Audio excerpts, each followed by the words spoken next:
Welcome to War of the Stars, a Star Wars podcast, broadcasting from deep within the Outer Rim, far beyond the watchful eyes of the Empire and on the fringes with the New Republic. Join your hosts Garrett K. Jones, Brian Karasik, and John Mark Tolley as they discuss the various facets of the saga's lore and characters, review the films, and discuss every tidbit of news coming out of Lucasfilm. Remember, this isn't just your Star Wars, this isn't just my Star Wars. This is our Star Wars. This is the way. And welcome to yet another episode of War of the Stars. It seems like it's been a while. I know, it feels like forever. I know it has. As you can tell, once again, we are sans one Brian Karasik. Unfortunately, he's been having computer trouble. The rebels have infiltrated his Imperial base and have done something to his. At least I'm sure that's what he's going to say. I sure hope he says that. Yes, I would be greatly disappointed if he doesn't. That would be like the best. Like as soon as he comes back on, it would be great. Yes, Brian, if you're listening. Yeah, if you're listening, we would love to have that be a thing. Yes. We are in. It is exactly the middle of September today. Technically, at the airing of this, the airing is going to be on the 17th, but the recording of this is the exact middle day of September the 15th. So, yeah, mid-month. I can't believe it. We've got after this month, we've got 3 months left. This is crazy. I know. Like it's. Are you as overwhelmed by pumpkin spice as everybody else is? Honestly, I haven't even noticed. Although it is officially now Han Solo season. Not here. It's still really, they don't have the white woman uniform. We do have that, but that doesn't kick in for us until like closer to the end of October, going into November. That's kind of here. I mean, we've actually had a little bit of a heat wave here. It's been up in the 90s.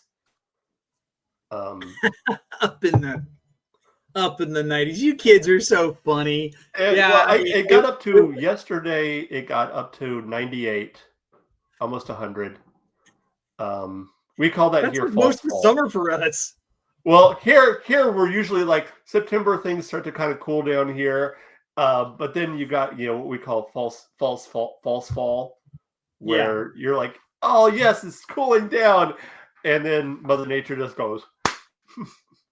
Yeah, we have something like that too, where it's like it's fall spring, and then like we get a huge cold front coming in, and everything freezes.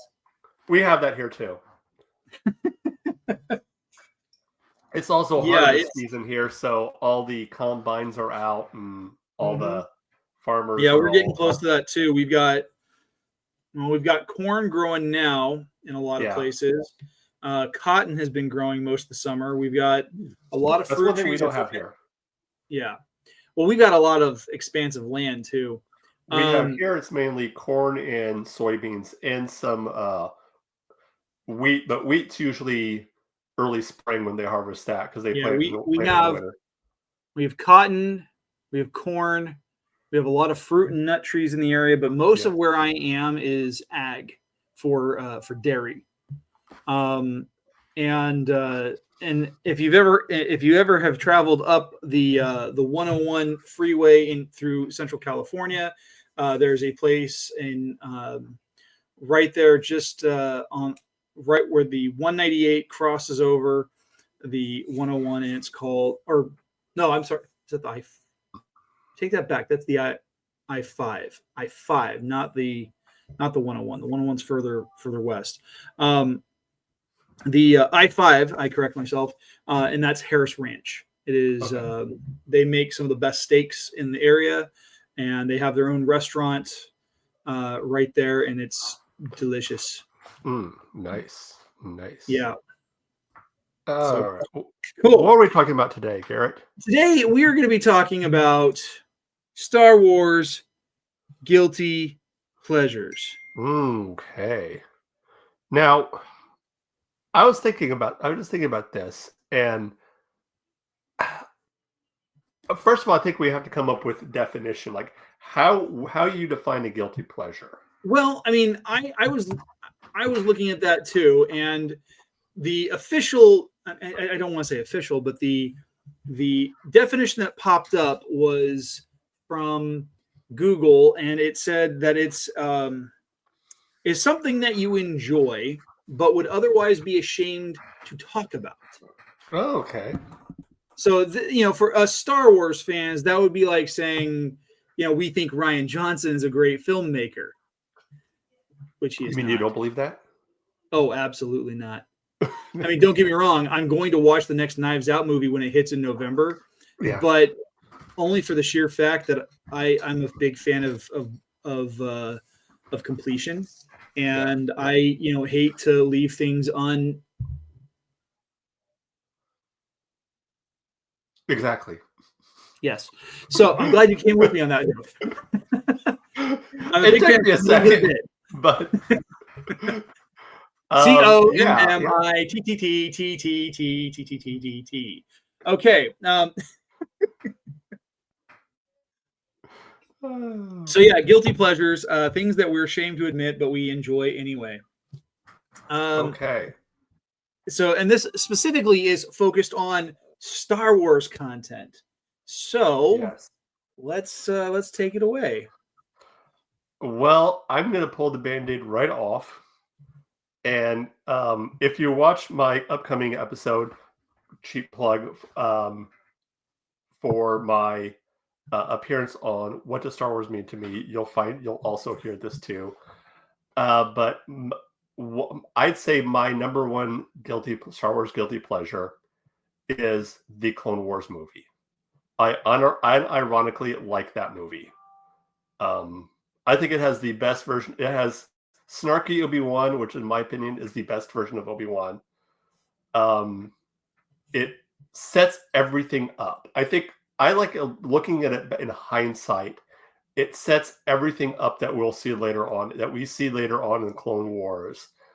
And yes, Capote the Hutt is very, as I said last time, is very cringeworthy. Yes. But the banter between Obi-Wan and Asajj Ventress is great. I love that banter back and forth, the kind of tension they have with each other. It's almost like they could go on a date or something. They could, yeah. I was going to say they could finish each other's sandwiches. Exactly.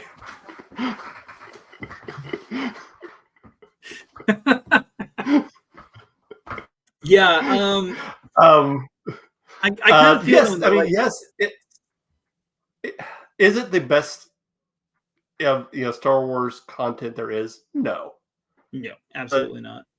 It was just always been a fun, and it has a personal attachment to me because when we moved to the town we're living in right now, we, in the process of moving and doing everything, moving back and forth, at some point I lost a lot of my physical Star Wars media that I had, any of the DVDs, the VHS tapes. So the only thing I had that was cheap, unless I wanted to go into town to a video store, was the local library, which had movies you could rent for free. And the one I had, small town, the only Star Wars movie they had was the Clone Wars movie. Nice. So I would constantly get that movie over and over and over and over again. So for a long time, that was my kind of go-to Star Wars movie because that was the one that was readily available to me at almost any time. So it became kind of a personal. Kind of became a personal favorite. Yeah. Yeah. No, I get that. In fifth grade, I spent so much time dealing with recurring bronchitis because my idiot pediatrician kept swearing up and down it was asthma. And instead of actually treating what it really was, he kept trying to diagnose it because, like, apparently he got kickbacks from, big inhalers. But, like, I spent time watching The Rescuers Down Under on a loop on VHS, and I love that movie. And I'm, like, it's I don't want to say it's guilty pleasure, but it's one of those hidden gems where you just kind of enjoy it for what it is. And like, it's got one of the best villainous portrayals by George C. Scott in cinema. Yeah. So as far as guilty pleasures, like none. It's kind of hard for me to say this. Like, when it comes to films, I don't have anything that's a guilty pleasure. Like, I will sit down if I see them on TV, on cable, I'll put them on. I don't actively go and just like turn them on unless I've got a special reason to watch it. Like, I'll watch through the franchise like maybe once every couple of years in sequence. Mm-hmm. And I haven't done that for a while, but the last time I worked on it, or I worked through that, was, like I said, a couple of years ago. Nothing really a guilty pleasure for me.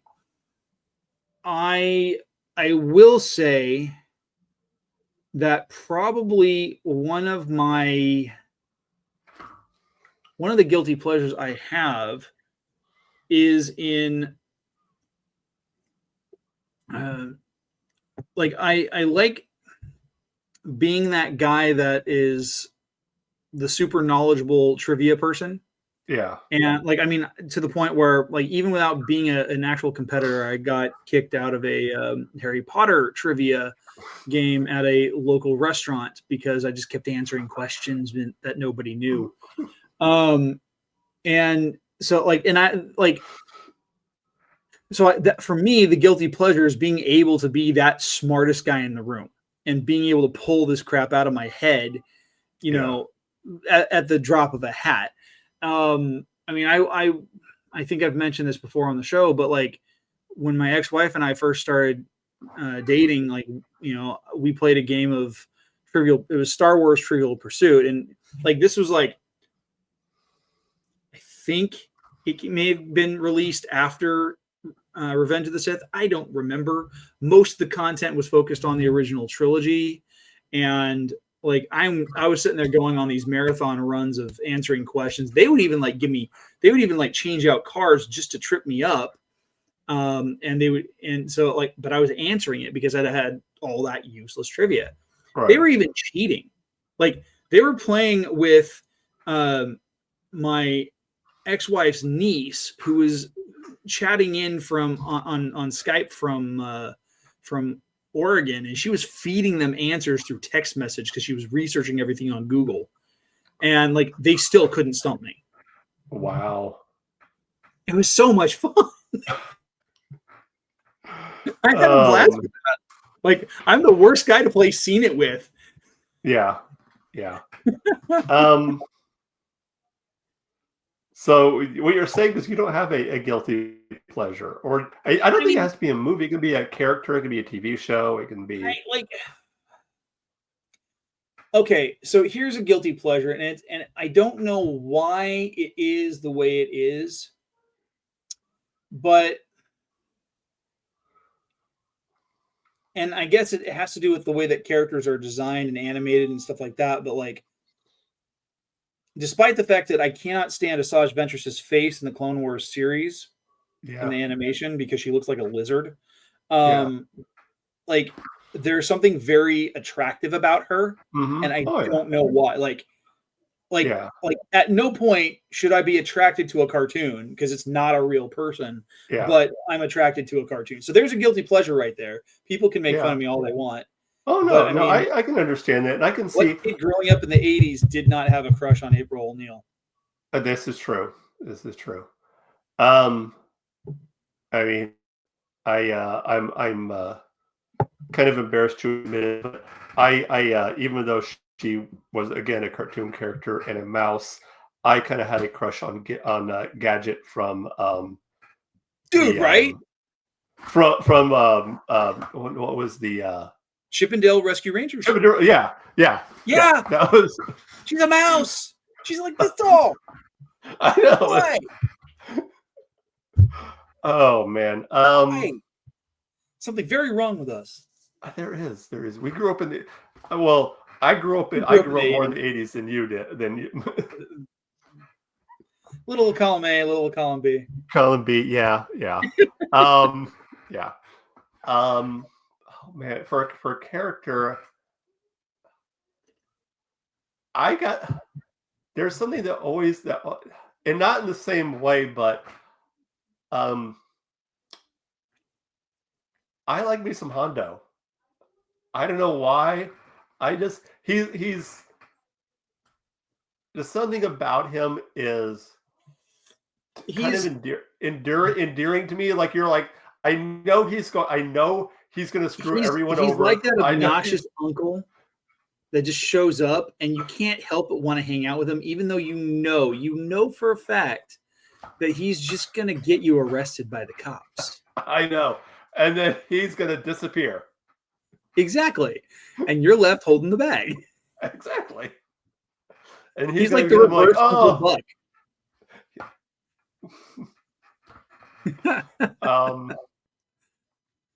Yeah. Yeah, I like sometimes those kinds of characters there.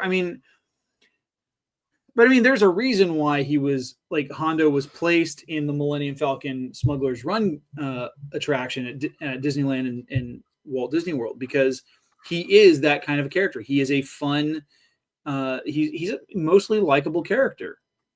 Yeah, as obnoxious as he is. When you see it when he first shows up in Clone Wars, he's not. He doesn't start out as a necessarily likable character. But as time goes on, and as you kind of, you can see why so many people would flock to him. Pirates would want to be part of his, because he has that charisma. He is very charismatic. He's very likable. And, he gets the job done. He does what he. And I think that's where things. It's not really a guilty pleasure if it's a character that I don't think anybody's gonna ever be ashamed that they like a character like Hondo Ohnaka. Right. That said, I will say, and I hate to say this because I'm not a fan of the character.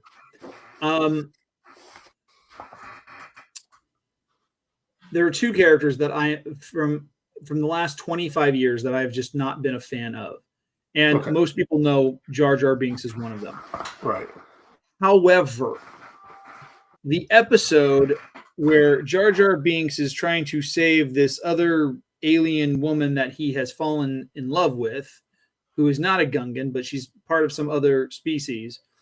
Like the fact that he is going to this great length to rescue her is actually kind of endearing, because you see the kind of character and the kind of soul that he is. And in that episode, as obnoxious as he was and as accident prone as he was, I appreciated how the character was portrayed. I think Ahmed Best, playing the character, did a very good job in portraying the character's emotions. And we're talking about a guy who knew this character and played it well. Yeah. That said, another character that I'm not a fan of per se is Rose Tico from The Last Jedi.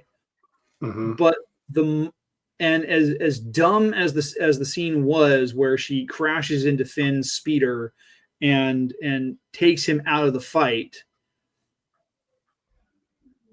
like the conversation that they have is a little sweet and endearing. It's dumb. It feels very out of place. Like no storyteller worth their salt would actually ever put that in there, but it was because of the heartfelt element of it. That kind of stuck with me. And so guilty pleasure. I appreciate the level. I guess it's more the level of what was the actress's name? Oh yeah, I know what you're talking about. Kelly Tran. Kelly Tran. Yeah. It was her, and it was the commitment that she had to the character that was probably the most endearing thing. It's not the character so much as it is the actress. Yeah.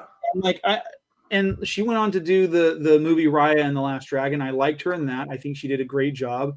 Her voice carries a lot of deep emotion, and I think that was great.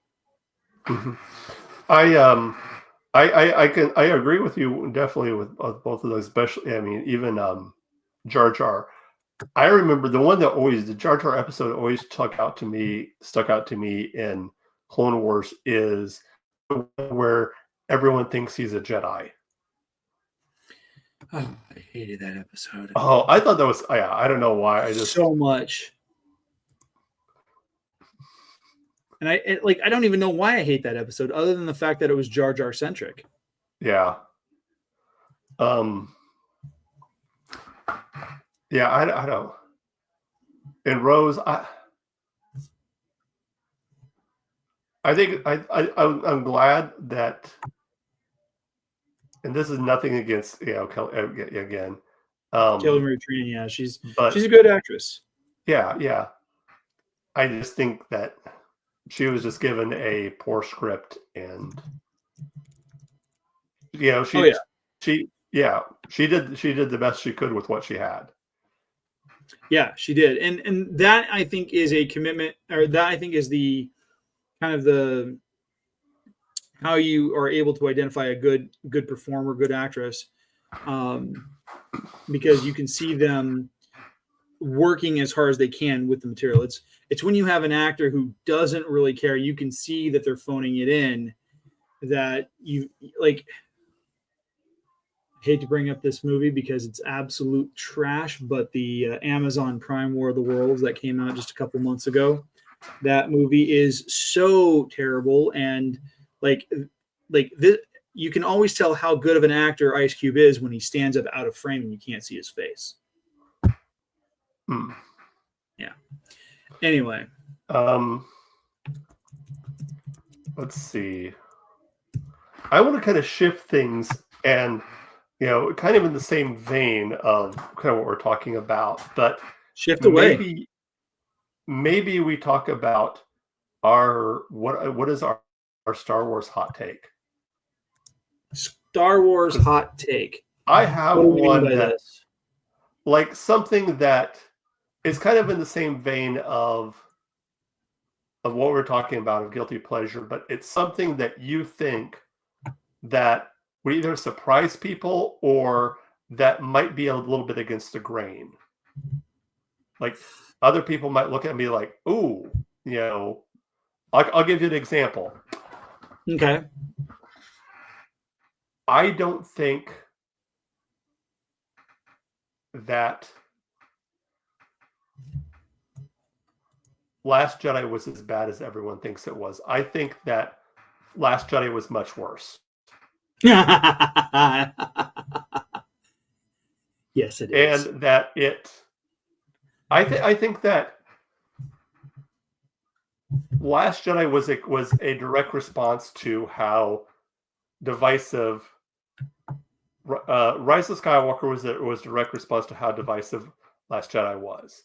I think it was trying to overcorrect. It was trying to fix everything. Yeah, I think there were actually good concepts and ideas within Last Jedi that I think I would have liked to have seen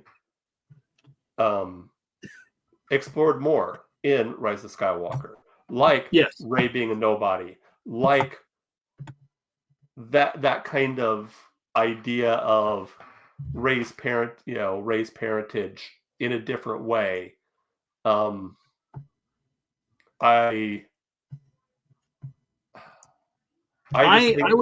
would agree with you on that. Yeah.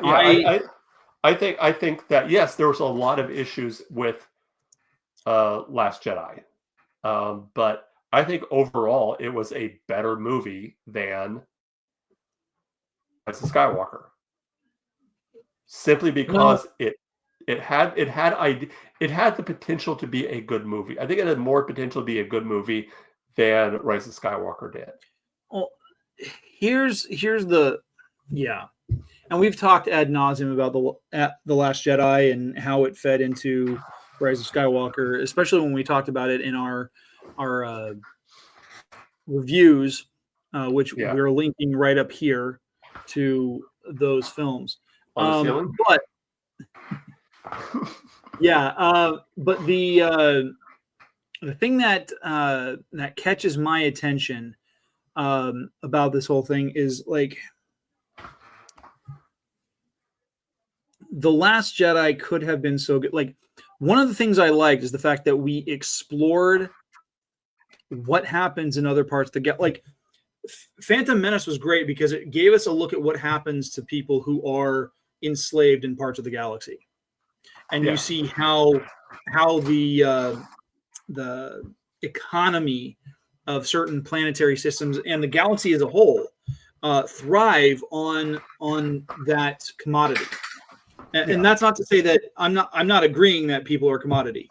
I'm saying that is how it was in canon, in story. But we come back, we don't see anything like that again until we get to The Last Jedi, where you have these kids who are being basically put into child labor, basically slavery. And you see that playing out. You see that happen with Rey when she's a child being left on Jakku. And so I like the fact that we get to explore that a little bit. Like, I would have liked to have seen more. Like, why didn't the New Republic come in and say, hey, slavery is no longer allowed. Hey, you can't be doing this.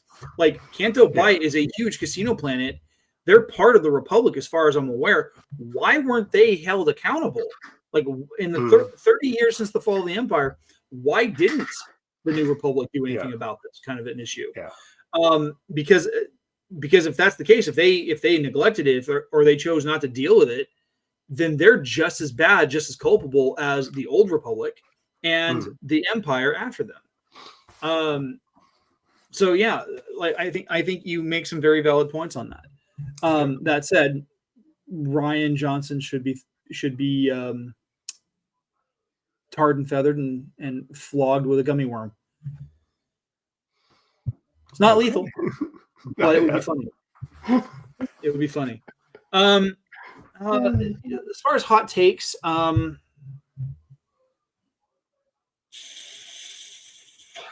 would honestly say that the shows that have been coming out have had a lot of good potential. They had the potential to be great. The problem is they threw identity politics into it, that's not really a hot take. That's something a lot of people have been saying. But between that, they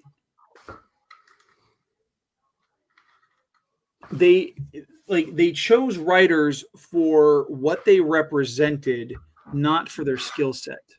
Yeah. And that comes into the DEI and all that. Like,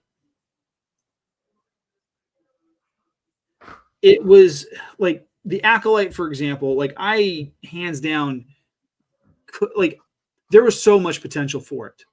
And they burned their bridge with me on a storytelling level from the very first episode. When you've got characters who are jumping in and out of a system ad nauseum, burning up fuel to go hundreds of light years just because you missed something in your initial investigation, it's so dumb. Like, there is no reason why Yord and whoever he was with had to put May on. Which one was the good twin? I don't remember. Okay, I'll just call her Good Twin because I can't remember the name. Yeah. There's no reason for them to put Good Twin on a prison transport when she should not be being sent to prison right away when she has to face trial and go through interrogation. That's not how that works. You only get put on a prison transport when you've actually been tried and go to prison. Yeah. Instead, they put her on that ship. Instead of taking that person of interest back to the Jedi Temple for interrogation to speak on what is happening and why it wasn't her, to actually explain her alibi. They just automatically assume it's her, send her off in a completely different direction. That prison transport, which was completely hackable, crashes because the screenplay must happen. And then they're sent back out to go investigate. Then they can't find her. So they go back to the temple. And that's when the Korean Jedi dude, because I can't remember his name either. Oh, wait, Master Soul. Yeah. Master Soul goes right back out there. That's a lot of it. I mean, if we're basing everything off of the math that we get from Solo, that's a lot of fuel to be expending just in a 30 to 40-minute episode of traveling across the stars. That doesn't make a whole lot of sense because characters are making dumb decisions. The only characters I've ever seen who make dumber decisions than that are the characters in Alien Covenant who knowingly step foot on an alien world without any kind of hazmat suit or environmental suit and allow themselves to be killed off. Yeah. Yeah. Yeah. I mean, other than Andor, and I'd say I did really enjoy, for the most part, Skeleton Crew. I thought it was a fun romp. It was fun. It wasn't anything because I think I enjoyed it because I tried not to take it seriously. Like I just looked at it as and it didn't take itself too seriously either. Yeah. And that was what made it fun. Yeah. And I think that's one of the things I enjoyed about it is I think at the end of the day, Star Wars needs to be fun. Like it just needs to be fun. And to me, that's kind of what. Now, at the other end of the spectrum, you have Andor, which is something that is very serious. And right. And I really, really enjoyed season 2. I thought season 2, in my mind, was better than season 1. Well, season 2 is probably one of the best seasons of television I've watched in a very long time. Yeah. It was just so, and the fact that it, that like you didn't get any major. We talked about this last time, that it didn't get any major nominations other than for technical awards is a shame, because there were some amazing performances in there. The thing I find very interesting is that, and here's my hot take, is that I really think that when it comes to Star Wars, less is more. Okay, fine. We had 2 years between each of the main films with a film in between the middle. Because 15 we had The Force Awakens. 16 we had Rogue One. We had Rogue One. 17 we had Last Jedi. 18 we had Solo. 19 we had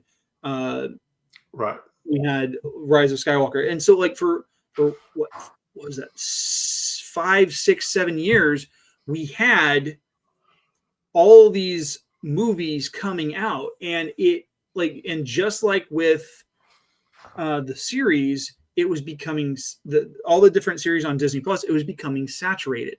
Mm-hmm. We didn't need all this stuff. Don't get me wrong, I like the fact that they picked up with Ahsoka to show us, where she was after the events of Rebels. Mm-hmm. But it wasn't, nobody was really asking for, hardcore Ahsoka fans, sure, yeah. Dave Filoni, absolutely. But we didn't need the show. It was not a show that people were asking for. The show that people were asking for was seeing what happened to Kenobi between the events of the Revenge of the Sith and A New Hope. Mm-hmm.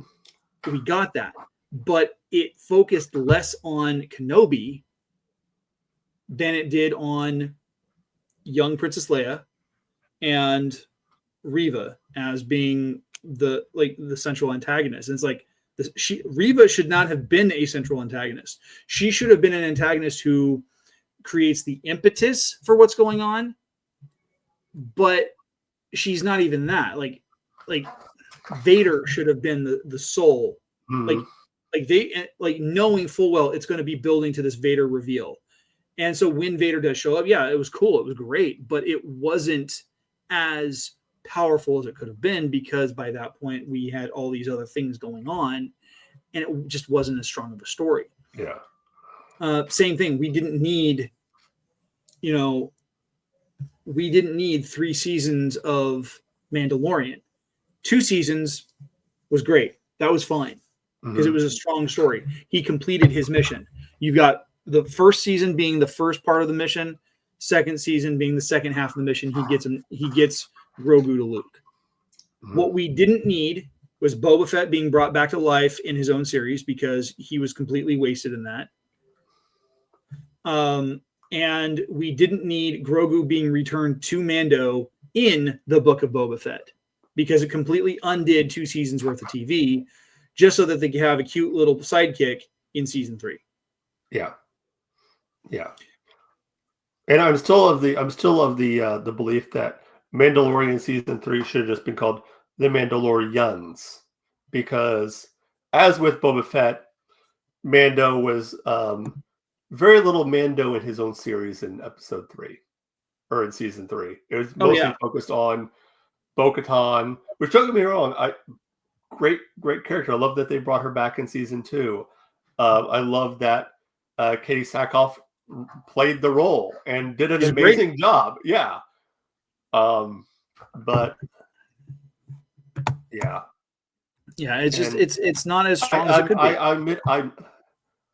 I'm not super excited about Mando and Grogu movie. I mean, I'll watch it, but it's not something that I'm like, yay, let's go, woohoo! Yeah, I'm not really all that enthusiastic about it either, and like I probably will not enjoy it as much as people think I will. Yeah. Now I am a little excited for Star Wars Starfighters, the Starfighters movie. A little bit. I'm a little bit. I wish we were getting the Rogue One movie that we were supposed to be getting, or the Rogue Squadron movie that we were supposed to be getting. Yeah, but that would have been cool. Again, we're looking at a time period, a new time. I do like the fact that with this movie, we're moving into a new time period. We're moving into post. After the New Order has been defeated. So it's kind of like, okay, what is this new kind of universe going to look out? The problem that we're running into, one of the biggest issues that we've run into, is that with Star Wars, like we have 9 movies that focus on the same, like idiosyncratic, same dysfunctional family, and all the stuff that they're dealing with. I kind of get like why we have we have that in the original trilogy. That made sense, and I kind of see why George Lucas did that with the prequel trilogy and having it connect. Fine, great. Post Return of the Jedi should have been something completely different. Yeah, fine. Jump 30 years into the future. Bring in a whole new cast of characters. We do not need everything to go back to the Palpatines and the Skywalkers. Like it just let it breathe on its own. Some of the best Star Wars stories that are out there are the ones that don't like the best film out of the 5 films that Disney has produced under Star Wars. The best one doesn't even focus on any character from the original trilogy. Yeah. It focuses on Andor and Jyn Erso and everything that they do. And that is probably by far the best story that has come out cinematically. Yeah. In 20 years. Yeah. And even though a quote unquote Skywalker's in the movie, the main characters never interact with him. Yeah. They never, like, Vader's there, but they never interact. No. I mean, there's Yeah, it's really kind of frustrating because I would love to see more beyond the Skywalkers. I would love to see more beyond how things play out within the Empire, within the Rebellion, Republic, or whatever.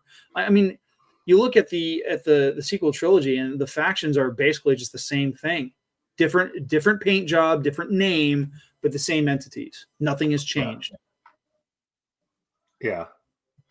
Yeah, I think it'll be interesting to see in the, especially with, like this new Starfighter movie, to see like whatever comes after this new Republic, what lessons have they learned, if any, as far as how they set things up, because it seems like they didn't really learn any lessons No. from the Galactic Civil War and the Clone Wars and everything like that. And so it's like, all right, did you guys learn anything this time? They clearly did not, sir. Yeah. Well, I mean, this the second time, like when we go into the Starfighter movie, Yeah, which is supposed to be set post Rise of Skywalker. So it's like, okay, it was really what will be changed? How will this be different? Will they, what lessons will we have seen that they've learned? What type of government will this be? Will this be a new Republic, or will it have some other name? Or, what's it going to be like? Yeah. I would like to see something different, something new. Yeah. And like, I mean, so long as it knows the rules of the universe and can play well with it. Yeah. Like, I don't have a problem with them doing anything new. Like, that's why I like the graphic novels so much. Like, Shadows of the Empire, when that whole marketing thing came out, it was amazing. Like, the story is pretty decent.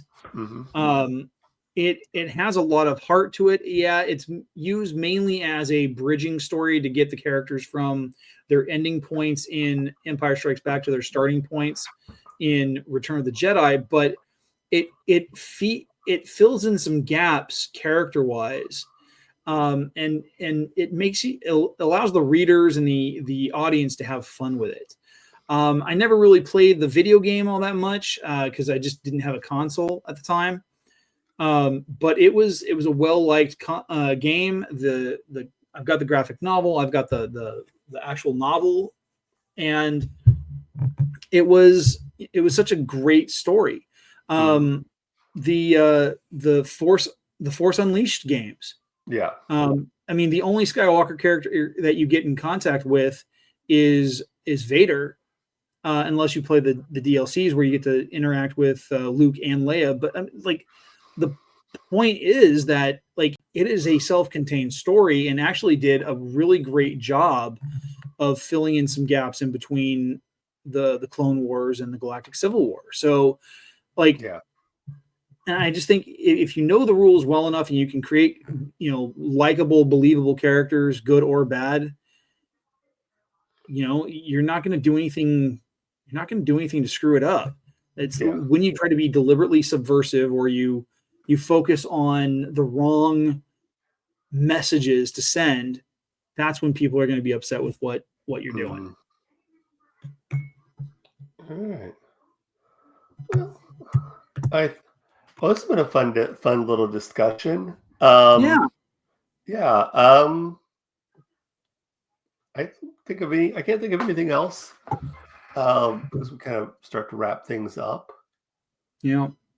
I can't think of anything else either. There's a fun event going on this Saturday for local comic book shops. It is called Batman Day. It happens every year. It's the third Saturday of September. I will be down at my local comic book shop, DJ's Collectibles. I will be there signing and selling copies of my books. So check it out. Nice. If you're in the Central California area, yes.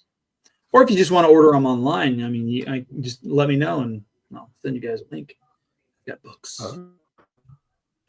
and everyone needs to order more books for their shelves. Yes. Nothing going on here. As far as I have nothing to plug. Hockey season hasn't started yet. It has not. Still a few weeks. It's still baseball season. I'm sorry, what season? Baseball, Oh, yeah, that's the thing. Sport. Yeah, that's the thing. I keep forgetting. I even forgot that it was football season until Sunday when my dad was watching. I can't remember who was playing yesterday, but that's how little it means to me. Well, my wife is a huge football fan. So yeah, we should warn the neighbors that there will be a lot of yelling and she said the other day that she was so angry on last Monday that she was literally getting hot. She was that angry. That's funny. Yeah, that's funny. Yes, I've never been so angry watching sports that it got me that flustered. Oh, she is a huge Chicago Bears fan, and if you know anything about that team, they are very frustrating to watch. And it's the Bears, man. The Bears. Bears. Yeah. Anyway, why don't we tell everyone where they can find Brian at? Yeah, Brian's been AWOL, an MIA, whatever term you want to throw out there. But if you want to connect with him, there's a couple ways you can do so. If you're a Facebook user, and why wouldn't you be? They already own all your information anyway. Go and check out the Sith Library and Archives on Facebook. It's a carefully cultivated information of dark side and Sith and Force using lore. They have a lot of cool stuff on there. And Brian posts as Darth Carosis. That's his Instagram handle there, at Carosis. I don't know how often he's on Instagram, but you can always check it out. He's a pretty knowledgeable guy when it comes to all things dark side. But although, he is sans computer at the moment, so him posting has been kind of on hiatus. As for me, if you want to get in contact with me, you can do so on Instagram and X at GKJ_publishing. You can, where I talk about my books, as I mentioned before, the Archives of a Sink Ran. This is a fantasy series that I've got ongoing. I've got 5 books in the series currently. I just finished writing book 6, drafting it out at the end of August, and I am in the middle of doing my first round of edits, doing a lot of content editing.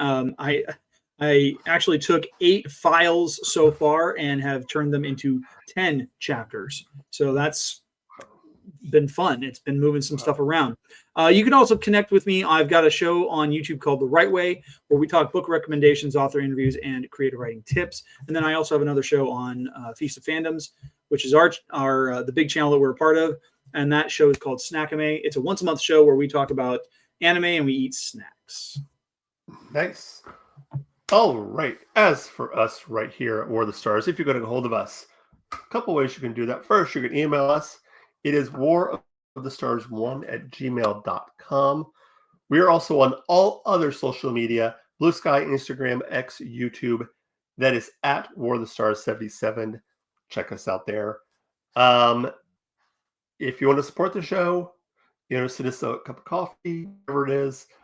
Ko-fi, that is ko-fi.com/War of the Stars, or go to our Spreadshirt shop. It is spreadshirt.com/war-of-the-stars. That is very dashing. I don't know why I said that. Anyway, as Garrett mentioned, we are a proud member of Feast of Fandoms. Check out all the shows on Feast of Fandoms, of which there are a plethora. Just check them out. A lot of fun shows from all genres, not just Star Wars, but Marvel, Star Trek, just nerd stuff in general. I'm sure whatever you're into, you'll find a show on Feast of Fandoms that will be something that you enjoy. That will do it for this week. Join us next week as we are doing our tech talk on speeders. That's speeders, not spiders. Speeders, completely different. Hopefully, Brian will be joining us next week.